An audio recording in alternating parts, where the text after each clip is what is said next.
We have to learn to let go and allow life to happen through us without any judgments, without any preconceived notions, just allowing life to be what it is.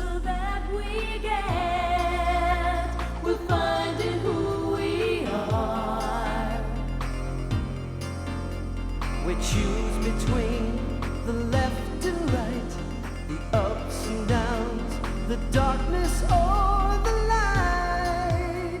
We're finding who we are. There's only one reform in life. When you and I stop living from our heads, you and I are here for one very solid reason, and that is to learn to be loving. We're finding our way together, just you and me. Namaste. Our final program from India, we're going to talk about the C word, commitment. Come aspire with us.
Rishikesh is an important city for those on the spiritual path. There are over 100 ashrams here, including the Transcendental Meditation Center, where the Beatles came to see the Maharishi Mahesh Yogi. Rishikesh is also the starting point for those on pilgrimage to the Himalayas. One of the most prominent landmarks is the bridge built in Swami Shivananda's honor for the Kumbh Mela. Here, the sacred fish of the Ganga swarm to receive daily offerings.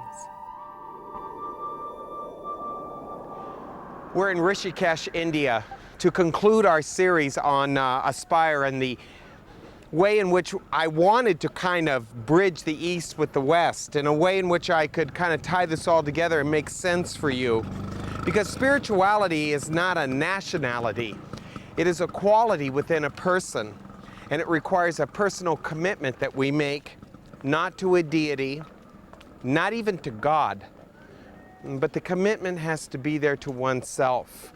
And the trouble with us in the West and why we don't understand the East, and if I may use the kind of metaphor for this, over here we have the heart, and behind you you have the head. One of the problems we have is that the head always rules over the heart. We can't make a commitment to how we feel. We make all sorts of commitments to how we think, but very rarely do we make commitments to how we feel. And when I talk about spiritual commitment, I'm not talking about commitment to a religion. We've been here in India, the heart of spiritual wisdom, the heart of real religion. Religion in its truest sense, not in the Western sense, but in the sense of devotion, of prayer, and of lifestyle. And now we're trying to bridge that to the West to give to you, the viewing audience, kind of a taste of why our culture is the way it is, filled with murder, filled with crime, filled with destruction. It is interesting in India, they have all the same things we have as a sick society would have, but they treat it much differently than we do. There is something here that we don't have. There is devotion and commitment, not to religion, but to a way of life. It's a community thing, and the commitment is quite beautiful. Because the commitment has nothing to do with nationality or the things that a person believes in or should believe in or high or lofty goals. It's commitment to life. Life as it is and the flow of it, the Tao of life. And whether you're Hindu or Buddhist, it doesn't really matter here. What really matters is that you have a sense of community, a sense of feel, and a sense of love. And I think that brings the people together in a uniqueness that I have never seen before in my whole life. And it certainly touched me and moved me because it makes a difference in the way you approach your life. It makes a difference in the way you look at people and the way you handle situations. I want to re-emphasize the idea that commitment has nothing at all to do with a nationality. Neither does spirituality. Spirituality is not a nationality, it is a quality within a person. But that can't happen until we recognize something changing within us. Commitment doesn't happen because you think to yourself, well, I should believe in something and I should have some morals and I should believe that God exists, so I better get down to a church. It's not about that at all. That's not commitment. I found that commitment is in these people. It's a commitment to life, not a deity. It's a commitment to a feel, not a belief. It's a commitment to joy, not to the idea of suffering. They let themselves suffer, but somehow they find a source of joy in it. Even at the root of their deepest poverty, in the root of their deepest pain, these people have happiness in their eyes. They don't have any of these things that we have, and yet they have something we don't have, that we don't even breed in our society. It's compassion. Commitment must be to compassion, not to anything else but that. If I have a sense of compassion within me, I can be committed to my suffering and find joy. I can be committed to pain and find understanding. I can be committed to the idea of happiness and prosperity and never be held by those things. Money will not be the source of me. Now I can be angry and still find happiness. I can be hurt and sad and still find understanding. There is kind of a hope for us. But the commitment is not in just the idealism. It isn't in the belief. It's in the practice. It's in the way of life. It's a bridge between the head and the heart. And when a person begins to meditate, ever so slightly, that commitment starts to bring about its greatest insight to us, a sense of purpose.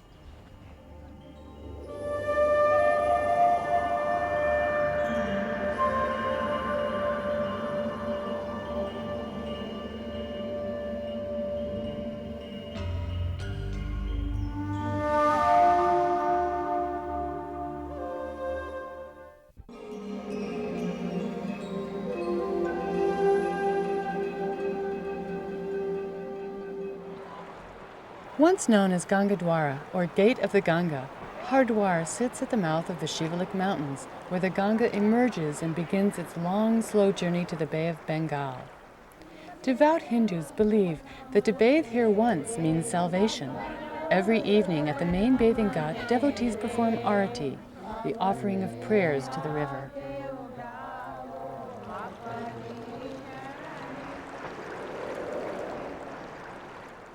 We have a very interesting sense of what we call commitment.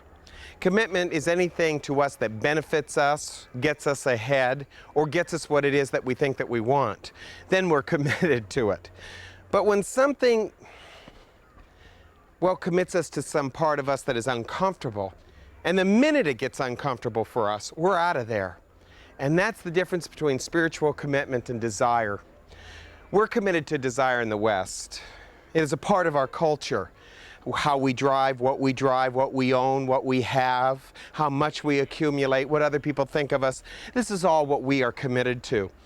We go to church because the majority of people believe in this or that or the other, or it appeals to the commitment of our logic. And we can only commit ourselves according to our logic. But if you live only according to logic, you will miss the beautiful things in life. You will miss God. You will miss love. You will miss the day. You will miss the presence around you, the state of godliness that is around you. A lot of people are only happy with that kind of commitment. That's the only logic that they're willing of. If you and I stay in that kind of commitment, the commitment of what we can get and have, our life will be a sense of accumulation. The wheel will be about accumulating. But after a while, you start looking. And you'll say, I accumulated all this money and wealth or all these possessions and things or all these people's favor, but I haven't got my own. I haven't got my own favor. I haven't got my own sense of self. And when a person has many things and yet does not have themselves, that is when they've discovered what the true word poverty means. Many people pride themselves on their knowledge and their acquisitions, the things they own, but they cannot say they have anything within themselves. The commitment, it wasn't there. The commitment to love, the commitment to pain, believe it or not, the commitment to understanding, it just was never there. These commitments are about love, and love is the greatest commitment a person puts themselves towards. If you hide from love all of your life because in that commitment towards love you get uncomfortable, you'll never have anything important. Love must be passed through. It must be something that you go through. It must be pain. At times it must be humiliating. It must be humbling. But the rewards of a commitment to love and staying with it are infinite. To me, the most important part of the commitment is to find God. And to find God is very simple, and that's the problem with finding God, it's simplicity. To find God, you've got to find it within yourself, and the idea is, can I recognize God when I see it in myself? We have so many misconceptions about who and what we really are. We have conceptions that we are evil. We have conceptions that we are bad. We have conceptions that somehow within ourselves there's no chance for us to know God unless we were to go through long, long periods of suffering or knowledge or learning, and it's none of that. It happens in one brief moment when we let go. When the commitment to let go of all the things that we want and desire and all the things that we believe in is finally there, and we're willing to shed all that just for the sake of the moment, then something happens. But until then, we need a lot of drama, and we love the drama. We play out that drama in so many ways. Commitment is not about what we say or do or what we believe in. The commitment is, am I willing to take a deep look inside of myself and see the things that I'm not willing to look at? Am I willing to look at things about myself, my fears, my angers, the things that I am most afraid of to admit about myself? And if I stay with that, and I'm willing to stay with that without punishing myself for it, all of a sudden there arises a sense of self in all of that. In the mist, in the haze, in all of it, there's a sense of who we are and what we are.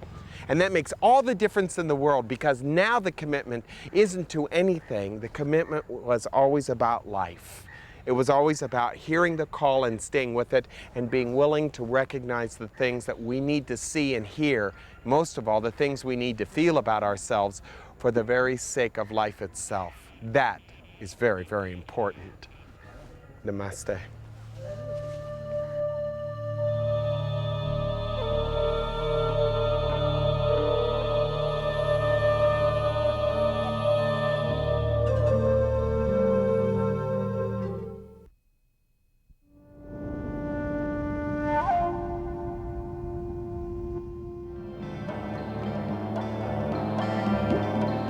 The Divine Life Society was founded by Swami Shivananda, a medical doctor who became enlightened and achieved such a stature that even other gurus attended darshan with him.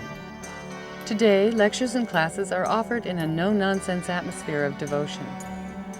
Shivananda's personal quarters still reverberate with his Shakti, or life force. Devotees agree that his Samadhi shrine is also a place of powerful and auspicious meditation.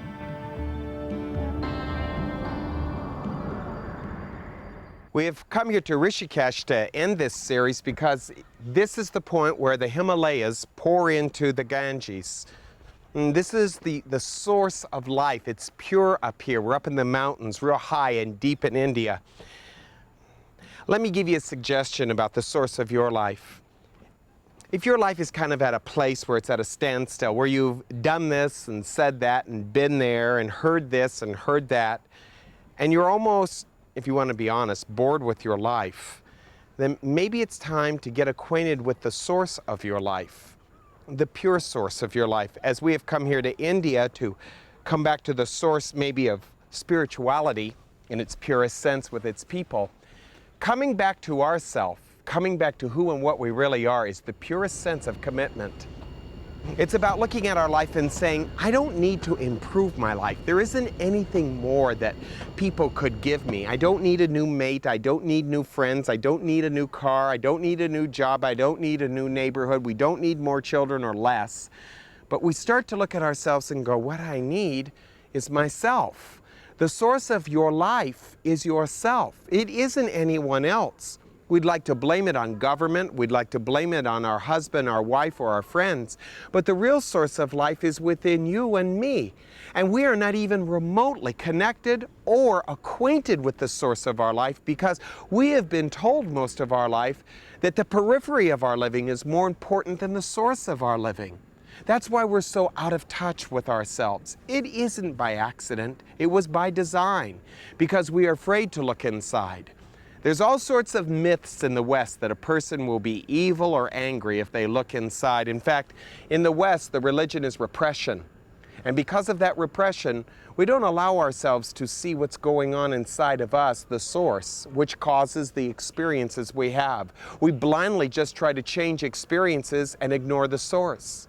It can't be done. When one has made a spiritual commitment, when one feels the call or the pull, you don't try to change what's going on around you. You get acquainted with what's going on within you. No matter how frightening or weird that may seem to be, that is what we need to do. And for those of you who are working upon yourself, this is what we call the process. A little clue about our life. I'm sure you've discovered it in your own way, but I found out that life is a matter of permission. My permission to allow life to have its way with me. When I have not given permission to my life for it to take me where it needed to take me, and willingly, I found out that I've had some conveniences and some comforts, a few pains and sufferings along the way, but there's always been that kind of emptiness in whatever it is I've done or achieved or wherever I've been. But when I've given permission to my life to kind of flow like the river needs to flow, when I say yes to the river instead of no, now my life has something called significance. I don't know where I'm going, and where is the river flowing? I don't know. And that's the interesting part about it. It's not important to know where we're going. In the West, it's always important to know what's the upside, what's the downside. In spirituality, there's no sides. There's only moments. And if we say yes to the river, yes to our heart, and not allow ourselves to follow the logic of our reasoning or our mind or our conditioning in our society, all of a sudden, from out of nowhere, comes a joy and a significance about who and what we are. We begin to find out that we are not just plopped here on earth to survive, but there is a flow and a reason for the flow in our life. Now significance is really unique. Significance takes on the effect of a child laughing, of the sun coming up, of the moon being there. We feel the presence around us. We can dance. Creativity starts to abound. You just feel a sense of total gratitude for your own existence and the way you live. And when one feels that, one has said yes to the river and found the commitment to life, because it is about happiness and fulfillment.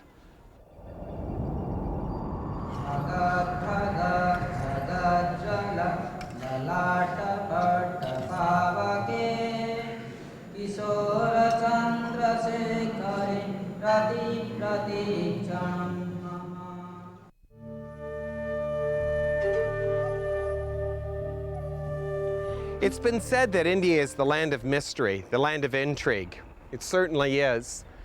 And I know for me, in trying to wrap up this program on India and our series, that it's going to be very hard to say goodbye to India and very hard to explain to you what India meant to me and to the crew. I can say this for myself. My life will never be the same again. How could it be after being in India? You know, all the values that we are taught in the West that you should have, a car, a home, a future, a bank account, clean clothes, healthy bodies, goes down the tubes here in India. These people don't have any of those things. And you know what? They have no poverty here.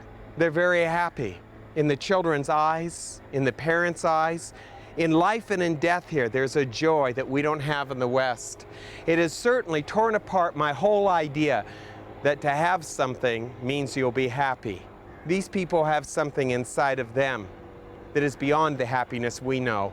Happiness to us is appeasement. Happiness to these people is a celebration and a joy. So whether you go about your life and your spirituality, trying to cross bridges or use a boat, or if you're daring enough to swim across the river and let it take you to the shore of your being, it's up to you. It's the way your life and my life is supposed to be, and all paths lead to the same direction. They lead to God. In a way in which I cannot explain, we tried to show you India and the feel of it. I'm not so sure we were able to do so with the pictures, my words, but I wanted to end this with a little collage of the feelings and the memories that all of us have about India, things that we saw along the way that we want to remind you of. I hope you enjoy this little collage, this little ending, as a way of saying thank you for watching and being with us in India. Namaste.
It's been said that many are called, but few are chosen. And the few that were chosen to help us with this program have certainly made a wonderful difference. I want to thank all the people at the center who contributed their donations to make this program possible, this trip to India.